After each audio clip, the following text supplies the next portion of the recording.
This is how it is today. Your Ontario Express to Brampton Gateway Terminal. Please pay your fare. Thank you.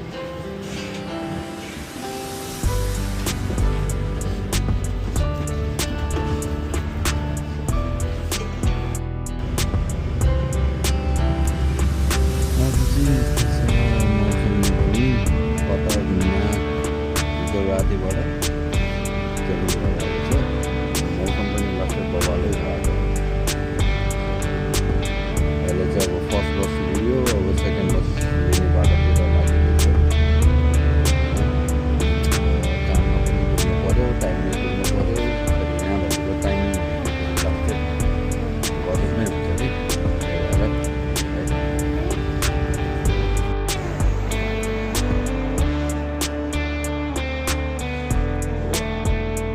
These are the one who cleans the snow doing their duty. Wow. Looks so nice. Waiting for the bus as well. You can see lots of things around here, you know. So एउटा कुरा चाहिँ अब सोच्नेहरूले धेरै मान्छेहरूले सोच्नुहुन्छ कि विदेशमा छ भनेर अब जस्तै ऊ त्यो पैसाको बोटोहरू भयो त्यो चाहिँ त्यहाँ भएको सबै बोर्डहरू भयो त्यहाँ गएर पैसा टप्प टिप्ने अनि टिपेर चाहिँ ल्यायो अनि ब्याङ्कमा राख्यो होइन अनि तपाईँहरू आफै भन्नु कि त्यहाँसम्म पुग्नुलाई पनि कति मेहनत चाहिन्छ अब यत्रो योमा कसरी जाने त भन्ने कुरा होइन के गरी जाने कसरी जाने कतिको दुःख छ त्यहाँसम्म पुग्नलाई पनि भन्ने कुराहरू चाहिँ कसैले सोच्दैन क्या अब यस्तो हो कि विदेशमा छ पैसा कमाउँदैछ डलर छाड्दैछ त्यसमा त पैसा नहुने त कुरै छैन यसमा त पैसा हुनै पर्ने हो भन्ने कुराहरू होइन अब काम गर्नलाई मात्रै आएको भए त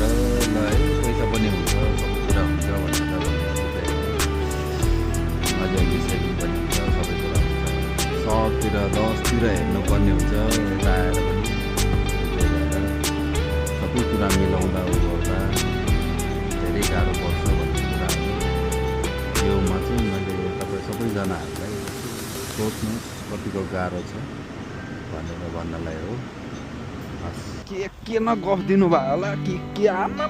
कति के गर्नुभयो जस्तो गर्नुहुन्छ भन्थे सोच्दै पनि म आफै पनि सोच्थेँ ए फाइनली आफूमा आइलाग्दा चाहिँ हुँदो रहेछ यो सबै कुराहरू चाहिँ हामीले नि भन्न पाइयो नि त एउटा रिजन आयो नि त म त यसरी गएको थिएँ म उस्तरी गएको थिएँ त्यहाँ बसेर खान पाएको छ लाउन पाएको छ भन्ने कुरा चाहिँ यो चाहिँ याद राख्नु है ल म फाइनली अब ऊ त्यही हो पछाडि ब्याकडोरबाट जाने हो क्या काममा म फाइनली पुगेँ यहाँ चाहिँ स्कुल सफा गरेर पनि रहेछ ओके यो चाहिँ आज मेरो कामसम्मको चाहिँ भ्लगमा तपाईँहरूलाई धेरै धेरै स्वागत थियो अब बाई बाई भन्न चाहन्छु see you in the evening हेरौँ इभिनिङको के हुन्छ है okay bye bye see you